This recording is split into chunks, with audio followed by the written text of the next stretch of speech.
చిరంజీవి అభిమానులు తప్పనిసరిగా చూడాల్సిన టాప్ 5 బెస్ట్ మూవీస్. పున్నమి నాగు నుంచి స్వయం కృషి వరకు ఈ 5 సినిమాలను తప్పనిసరిగా చూడాల్సిందే. మెగాస్టార్ చిరంజీవి తన డాన్సులు, ఫైట్స్తో పాటు అద్భుతమైన నటన కనబరిచి టాలీవుడ్లో శిఖరాగ్రానికి చేరుకున్నారు. కమర్షియల్ సినిమాలతో పాటు చిరంజీవి ఎన్నో వైవిధ్యమైన చిత్రాలు, నటనకు ప్రాధాన్యమున్న సినిమాలు చేశారు. వాటిలో టాప్ 5 బెస్ట్ సినిమాల గురించి ఇప్పుడు చూద్దాం. చిరంజీవి అభిమానులు తప్పనిసరిగా ఈ 5 సినిమాలు ఎక్కడ ఉన్నా సరే వెతికి మరీ చూడాల్సినవే. పున్నమి నాగు. చిరంజీవి తన కెరీర్ బిగినింగ్లో కొన్ని నెగిటివ్ రోల్స్ చేశారు. అందులో పున్నమి నాగు ఒకటి. ఇందులో చిరంజీవికి నెగిటివ్ రోల్ అయినప్పటికీ కథను నడిపించే ప్రధాన పాత్ర. చిరంజీవి కెరీర్లో బిగినింగ్ డేస్లో వచ్చిన ఈ మూవీని రాజశేఖర్ అనే దర్శకుడు తెరకెక్కించారు.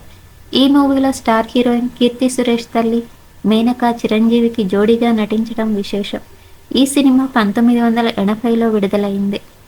నెక్స్ట్ సినిమా అభిలాష 1983. లాయర్గా కెరీర్ ప్రారంభించిన కుర్రవాడు అసలు మరణశిక్ష అనేది ఉండకూడదు అని భావిస్తుంటారు.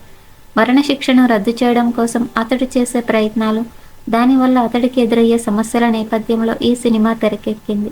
ఈ మూవీలో చిరంజీవి నటన, రాధికతో కెమిస్ట్రీ నెక్స్ట్ లెవెల్లో ఉంటాయి. కోదండరామరెడ్డి దర్శకత్వంలో తెరకెక్కిన ఈ సినిమా సంచలన విజయం సాధించింది. ఆ తర్వాత 1983లో రిలీజ్ అయిన ఖైదీ, ఇది 3వ సినిమా. చిరంజీవి కెరీర్ని మలుపు తిప్పిన ఈ సినిమా గురించి తప్పనిసరిగా మాట్లాడుకోవాల్సిందే. ఇది కూడా కోదండరామరెడ్డి దర్శకత్వంలో తెరకెక్కిన సినిమా. మాధవి హీరోయిన్గా నటించారు. ఓ కుర్రవాడి రివెంజ్ డ్రామాగా ఈ చిత్ర కథ ఉంటుంది. తన జీవితం చిన్న భిన్నం అయ్యాక ఆ యువకుడు ఎలా ప్రతీకారం తీర్చుకున్నాడు అనే అంశంతో తెరకెక్కించారు. తరువాత చంటబ్బాయి, ఇది 1986లో విడుదలైంది. చిరంజీవి తనకి స్టార్ స్టేటస్ వచ్చాక కూడా ప్రయోగాలు చేస్తూనే ఉన్నాడు. లెజెండరీ డైరెక్టర్ జంధ్యాల దర్శకత్వంలో చంటబ్బాయి చిత్రం తెరకెక్కింది. ఈ మూవీలో Chiru comedy timing never before అని చెప్పాలి. ఈ తరం హీరోలకు చంటబ్బాయి సినిమా ఆల్ టైమ్ ఫేవరెట్స్ లిస్ట్లో ఉంటుంది. సినిమా మొత్తం కామెడీ చేస్తూ చిరంజీవి చివరిలో కంటతడి పెట్టించేలా నటించారు. ఆ తర్వాత అందరికీ ఇష్టమైన స్వయం కృషి, ఇది 1987లో రిలీజ్ అయింది.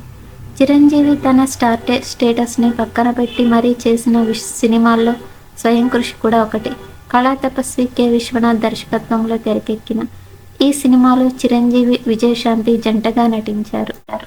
అయితే చిరంజీవి కొత్త సినిమా మనశంకర వరప్రసాద్ గారు ఇండియాలో 100 కోట్ల వసూళ్లు దాటింది.